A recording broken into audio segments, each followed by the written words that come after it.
Hi everybody, welcome to another episode of Historia Politica Publica. This is the second episode of the series about Emma Goldman and her essays. The first episode I talked about her early life, how she fled Russia and went to United States and was disappointed about the allegedly land of freedom and how the horrible conditions the worker faced in that country, the high market incident in 1886 in which 4 anarchists were trial and hanged without proof, and since that moment Emma Goldman decided to become an anarchist. She was 17-18 years old at the time and started a long life of activism which culminated until her death in 1940. She was very active. In fact, she went to Spain during the Civil War and to Barcelona to speak with the working class there and to praise their achievements during the Spanish Revolution. I want to keep talking about the essay of the last episode, which is Anarchism, what it stands for, but also I want to go later to one of the other essays that appear in her work, which is Marriage and Love. Remember, in Anarchism and Other Essays, there are 11 different essays, and those are just 2 of those, so the literature is huge. Emma Goldman wrote over 2,000 pamphlets, texts in her life, so she was a very prolific activist, writer, political theorist. And also I want to talk a bit more about her life, what happened in the 20th century, how she kept traveling for different countries, and her kind of approach to the American society. So it's important to say that because Emma Goldman was involved in activism, she was imprisoned 2 times in the United States. The second time it was because she was distributing a very controlled literature, but also was imprisoned for her involvement in setting up no-conscription leagues and organizing rallies against the First World War. The First World War, it is an interesting aspect, especially for the left-wing forces of the world. In Germany, for instance, the Socialist Party broke up in 1914 because there was a side of the party who approved the war, believed that it was a just case to defeat their enemies of Germany. Those were the Social Democrats, whereas there were other factions of the Socialist Party in Germany, which was very powerful at that time, who believed that the war was evil. At the end, it was just a bunch of leaders, elite people who wanted to expand their territories and send the forces of thousands of people just to die in the trenches in Europe. That side was known later as the Spartakists, led by Rosa Luxemburg and Karl Liebknecht. And after they were killed by the Free Corps, which were financed by the Social Democrats, they were given legitimacy to kill, to murder the communists, anarchists, and the kind of revolutionary left wings. Eventually, those Free Corps were the military arm of the Nazi Party. So, a good lesson for everybody: if you keep giving weapons to murderers, to killers, to fascists, eventually they will eat you, because giving legitimacy to this kind of people can only end in blood and tears.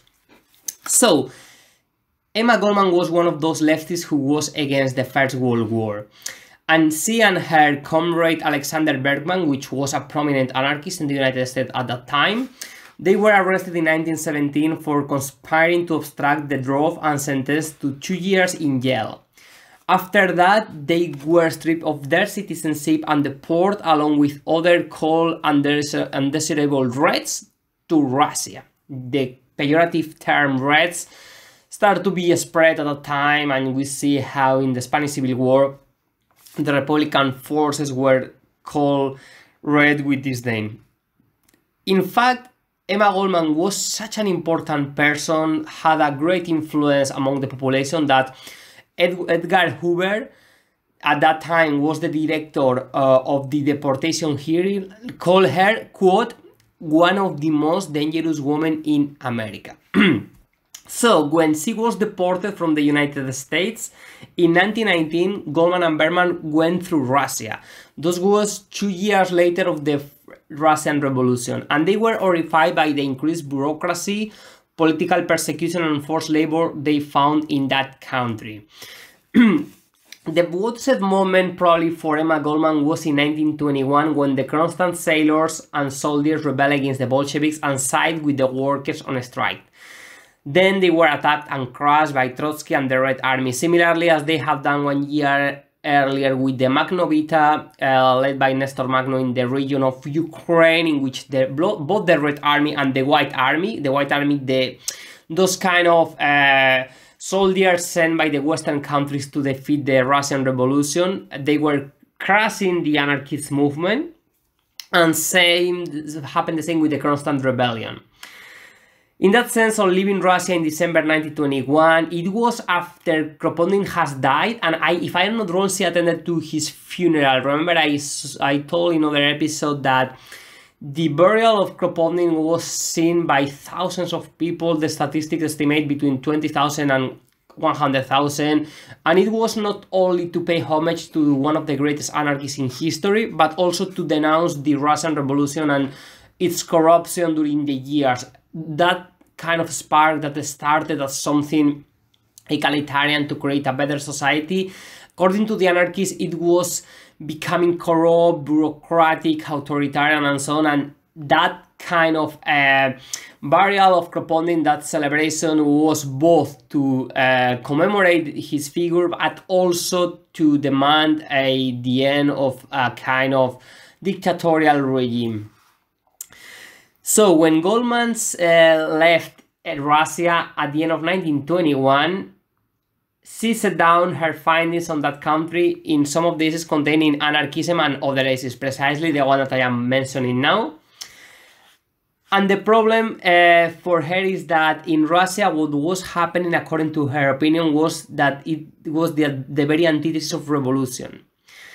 Because she mentioned that never in all history had authority, government, and the state proved so inherently static, reactionary, and even counter-revolutionary, because it was done by workers who allegedly believe in an equal society. It was more painful, especially for the left-wing forces, to see how decay had become that kind of regime.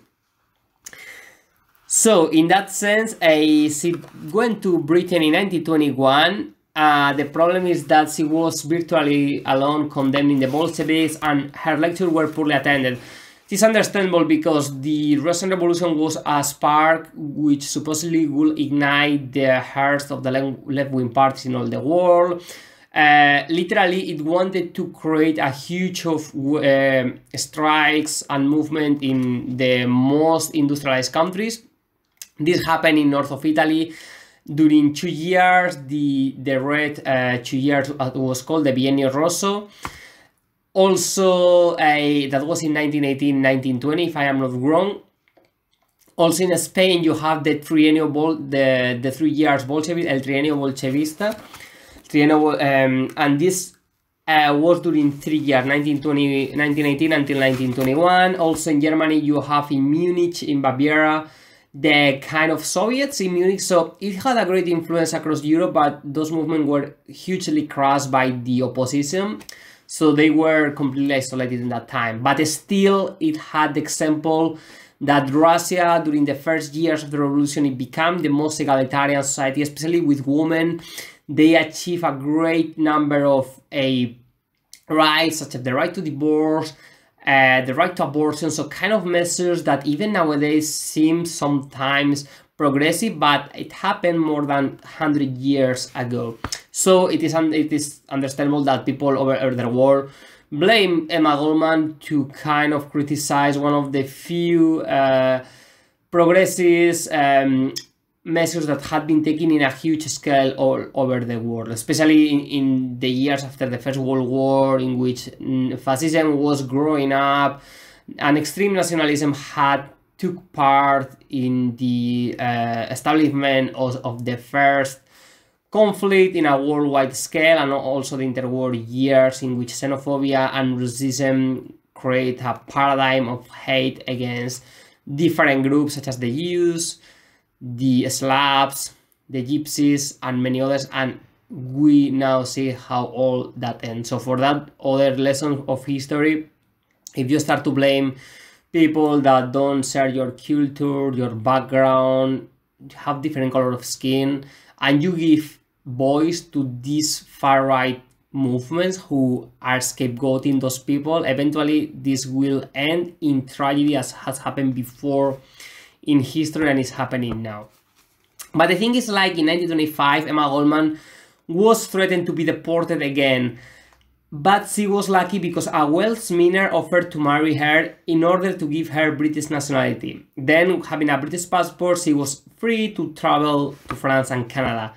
In 1934, she came to the United States to give a lecture, and when she was 67 years old, Goldman went to Spain to join the anarchist struggle in the Spanish Civil War. This was one of her last services to the anarchist movement all over the world. And during a rally of libertarian youth, she told the next statement, quote, "Your revolution will destroy forever the notion that anarchism stands for chaos," end quote. Because the Spanish Revolution that started in 19th of July, the day after Franco did the coup d'etat, and had its main outburst in Barcelona when the members of the CNT, the Confederación Nacional del Trabajo, the anarchist syndicate, stand in arms and defeat the fascists and organize a kind of federal region in Catalonia based on different kind of workshops in which people had different kind of tasks to do, but always having communication between them. They were able to take the building of the telephone exchange to cut the communications between Franco's army. This was considered as one of the most successful anarchist movements in history, alongside with the Magnovitsa in Ukraine 1920, or the Commune of Paris in 1871, if we can consider that as an anarchist movement. Emma Goldman died a bit later, 1 year in 1940, 1 year later after the end of the Spanish Civil War, lived in America.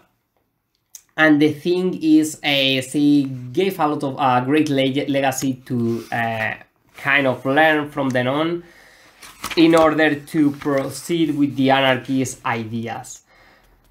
For her, she also wrote about women, suffrage, women emancipation, and she mentioned that, quote, "Only anarchist revolution and not the ballot will set women free, will make her a force hitherto known in the world, a force of divine fire of giving a creation of free men and women," end quote. And after kind of summarizing the life of Emma Goldman, I will proceed with the anarchists, what it stands for, because in the last episode I finished with the 3 pillars for which Emma Goldman are the pernicious influence which have so far prevented the harmonious blending of individual and social instincts. Those are religion, property, and government. Remember, religion for her is the dominion of human mind, property the dominion of human needs, and government the dominion of human conduct. In that sense, for her, people create more than enough to satisfy all needs, but property demands more wealth. Capitalism always wants an increase in production because it will give them more power to exploit, to degrade the people. In that sense, for her, capitalism has created a paradigm in which people are being robbed not merely of the products of his labor, but of the power of free initiative, of originality, and the interest or desire for the things these people is making. This is very interesting and relates with Adam Smith. Adam Smith, which is considered as the kind of father, the figure, philosophical founder figure of capitalism, precisely advocate for a society created with the idea of division of labor in order to be more productive. So he say, like, instead one person building one chair, it's better that 4 people kind of create different the different part of this chair, and this will make a fast system because people will be just focusing one thing, so they will do it in a more mechanic way and it will be fast. But also Adam Smith, who was very clever, realized that if people keep doing this kind of thing during many hours per day, his mind will be stultified at the end and they will be unable to think properly. So how to create a productive society to the well-being of everybody, at the same time keep intact the initiative and the freedom of people? And he said, well, I think the idea could be to create a public sphere in which people can engage, kind of a free library in which people can read, can learn, and so on. So the thing is like being productive for advancing society. Remember that he was living in Scotland at that time and at the end of 18th century, and he realized that the difference between the north and the south was huge, between Glasgow and Edinburgh that were quite industrialized at that time, and the north of the highlands in which people were living in a kind of, let's say, more primitive ways, kind of mercantilistic societies. So he believed that in order to progress scientifically, it was important to be more productive in society, but also without making people lose their own kind of critical thinking abilities, their ideas, to have some kind of projects in the society and so on. So it is important to combine those according to Adam Smith. Obviously, we know how capitalism has avoided to mention the second and just has trying to create us kind of cogs in the machine without thinking that much, like working 40 hours per day, after giving some kind of entertainment in the TV, which we don't have to think that much because we are tired after 8 hours per day. Adam Smith refused that, and in that sense it relates perfectly with Emma Goldman ideas, like that we need to keep intact the power of free initiative, originality, interest, desire for things that we are pursuing. In that sense, the goal of anarchism is to free the possible expression of all the latest powers of the individuals. And now Emma Goldman makes a lot of reference to famous anarchists in the last 2 centuries, people who have had an impact in the spread of this ideal. One of those is Ralph Waldo Emerson, which mentioned that, quote, all government is tyranny. All government in essence is tyranny, end quote. Ralph Waldo Emerson wrote an essay about nature, how it is important to establish an harmony between all the sentient beings. Ralph Waldo Emerson lived in the 19th century. He was a very good friend of Henry David Thoreau, which I have made some episodes about him. The person who in 1847, 1846 published On Civil Disobedience, and he was very active in writing about those ideas that the government was evil and it was important for people to have their own ideas and so on. Henry David Thoreau is called by Emma Goldman the greatest American anarchist, and Thoreau said, quote, government, it has not the vitality and force of a single living man. He was living with Ralph Waldo Emerson for a while, create his own garden to eat his own products. He realized that the food that they were buying at the time, it was corrupted with different kind of products which were what we consider today the additive, the chemics, things that are making these products to have different flavor in order to preserve themselves and so on. Also the idea to not kill animals, to be in harmony with nature, same as Ralph Waldo Emerson. So you have this idea that had a great influence in Emma Goldman and in the whole anarchist movement. Nowadays, the ecological kind of activism has this idea of anarchism, of taking care of the planet, which were not, let's say, not implemented by those people, but they had a great influence on expanding those ideals in the modern world, especially in the Western Hemisphere. Another great anarchist, it was Bakunin, who repudiates the state as synonymous with surrender of liberty, the destruction of social relationships, the curtailment or complete denial of life itself. This is something that Bakunin kind of explains perfectly in his different essays. One of those is God and State, but there are many others. There's that he wrote, he was one of the founders of the First International. At the end, he broke with Marx, and anarchism and communism, or at that time was called socialism, anarchism and socialism split from being together, and the First International was destroyed. Even the flag, which was red and black, symbolically was cut in half, and from then on, the socialists took the red color and the anarchists the black. And if you remember the movie Les Miserables, there is the song called Coffee ABC, in which the song precisely is red and black, a clear homage to this moment in history. Another person who Emma Goldman refers is George Bernard Shaw, which he was from the Fabian Society. They were not exactly communists or anarchists, they were more a kind of socialist, state socialist people who were Marxists in their approach. The idea it was important to first reach the state and after to create an egalitarian society, to establish communism at the end. And he said that, quote, the state is at present a huge machine for robbing and slave driving of the poor by brute force, end quote. Emma Goldman, who showing a great knowledge of literature and of different thinkers all over the world, even refers to William Blackstone, which was one of the theorizer of the English kind of legislation, the idea of the constitution. I think he wrote in the 18th century and was one of, let's say, one of the first British philosophers in the modern era. He mentioned that, quote, human laws are invalid because they are contrary to the laws of nature, end quote. For Emma Goldman, laws of nature are the desire to eat, to sleep, to have sex, to engage with others, whereas the human laws are those who are curtailing our freedom. So let's say, she gives a lot of examples, like we are forced to work 8 hours per day, at a time 12 hours. This is against our nature because we are always very tired and we are losing our kind of integrity, dignity, and our capacity to think freely. Also, how the media is manipulating all the reality and we are not able to distinguish the blurring line between a lie and truth. So this kind of are human laws that have been imposed from above to keep the people in control and kind of manage the society in the way that the people on top wants to do.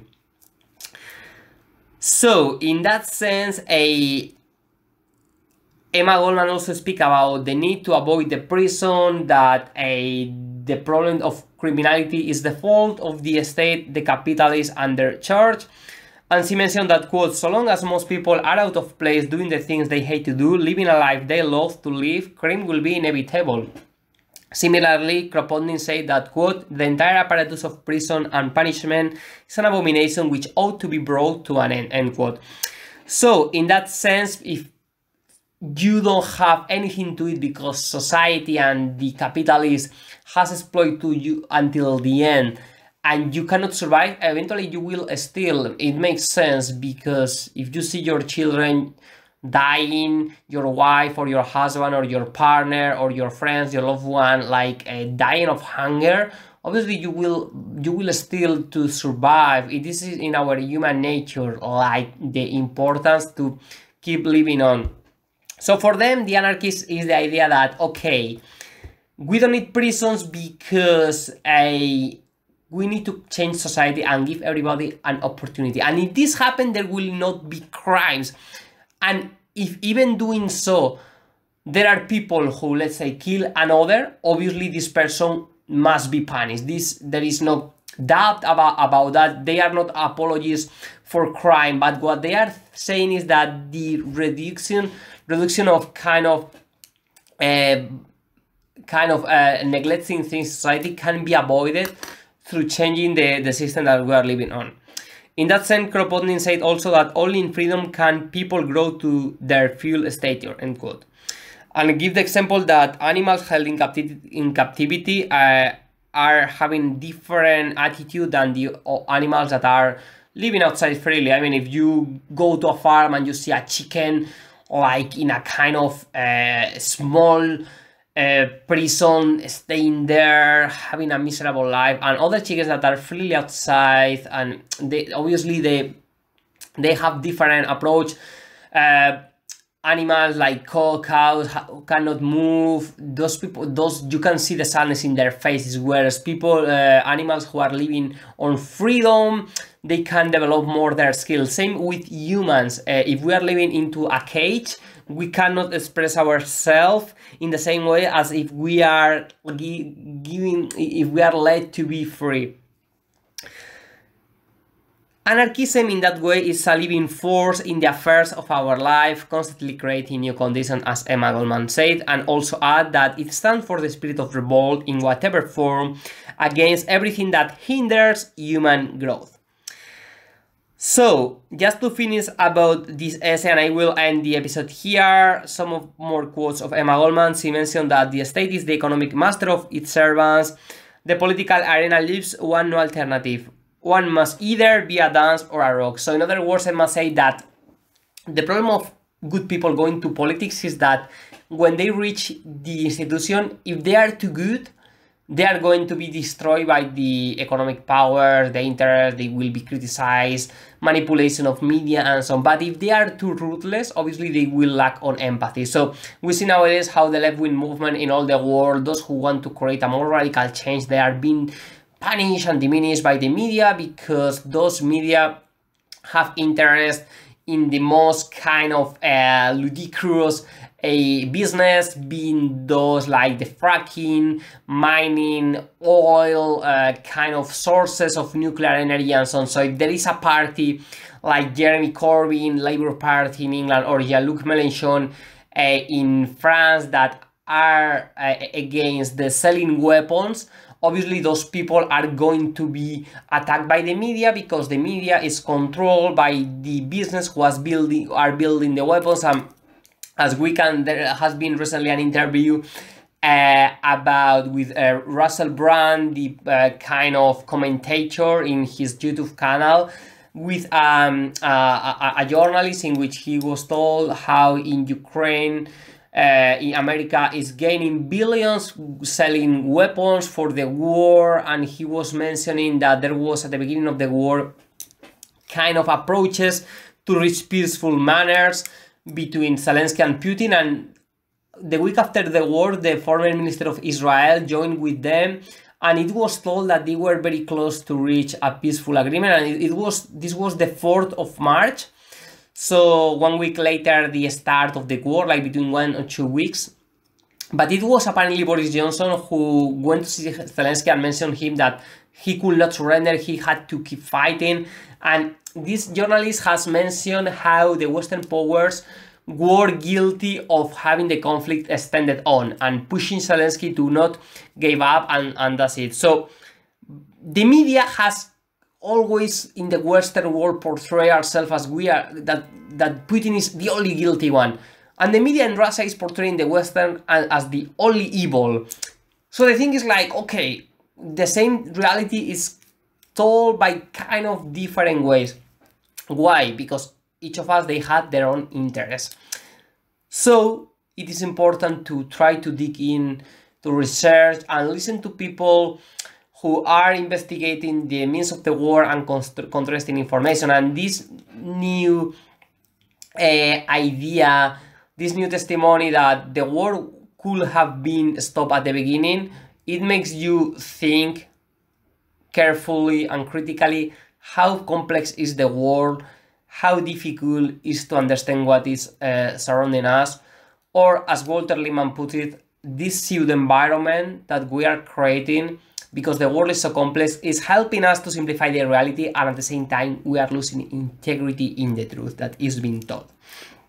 And just to finish with Emma Goldman, a last 2 quotes. She mentioned that revolution is thought carried into action, and in that sense anarchism permeates art, literature, drama. The anarchists have always given a lot of importance to culture in general, to learning through theaters, to kind of activities to portray works of literature, reading groups and so on. It is important for the anarchists to enlighten themselves, also with the help of each other. I believe that is the ideology most important in that sense, on giving free initiative to our minds and having a lot of confidence in human beings as a kind of active agents to analyze their society through the cultivation of their mind.